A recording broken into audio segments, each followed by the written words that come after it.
I had a small farm there in Kentucky, so I was looking to get into raising catfish. I go and talk to my county extension agent, and he told me, he said, you know, there's a guy at a local distillery that's wanting to experiment with catfish. And that contact was Booker Noe, who was the 6th generation master distiller for Jim Beam. And it was just the culture that kind of drew me in. So I learned from the old timers. What we do is about time and temperature, doing the right thing at the right time or the right temperature. The thing that I try to strive for is to just be consistent. The strength of Marlene is having that knowledge from what she learned for so many years in Kentucky and bringing that here and then starting to adapt it for Texas. We very quickly came up with whiskey that could compete with Kentucky whiskeys right out the bat. This one's perfect, actually.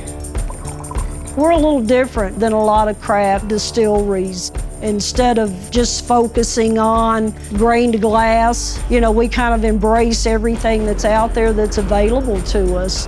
If there's some good whiskey or bourbon available to buy, they're gonna buy it. They're gonna bring it back, and Heather will blend it with some of our product. To us, it's like a big spice cabinet.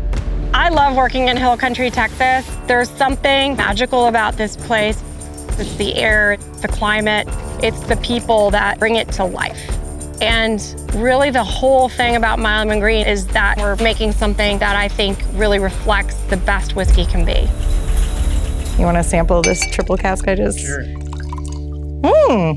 That's something. Milam & Greene has something special going on in that we're always looking for what is going to make delicious whiskey, however we're going to get there. Whether it means we are pulling from other distilleries, whether it means we are doubling down on what we're making here in Texas, playing around with finishing and barrels and playing with the terroir. We're always thinking and we're always being imaginative and innovative, and that's fun to hear about as well as to taste in the glass. When we were looking at how to create beautiful products for Milam & Greene, I knew from the get-go that I wanted to use MGP rye. That's a beautiful template for me to come and bring here and experiment on top of. And then it's about how do we harness the wily Texan temperature to create something wonderful.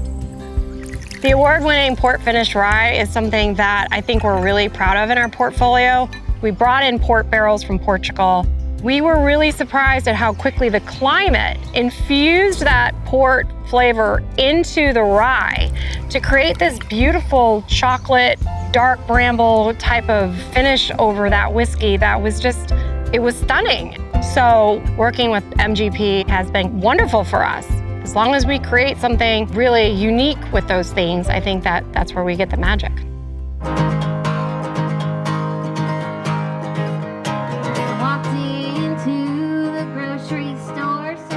It's definitely a tight-knit group. Knowing everybody you work with and building those relationships is a lot easier when it's a cozy environment like we've got here.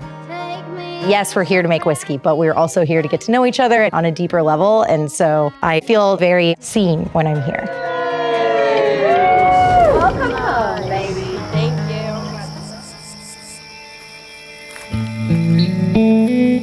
you. Whiskey is always a sum of its people and the place. It has to be. You can't erase the people out of the equation. You can't erase community out of the equation. That's never been the way whiskey has been created throughout history. I've found these great people, and that feels like home. I love passing on this knowledge to others because it can't just be about me. It's got to be about that whiskey and the people, and then the people that follow those people. And, you know, eventually, no one will even know who Milam & Greene are. They just know it's a great brand.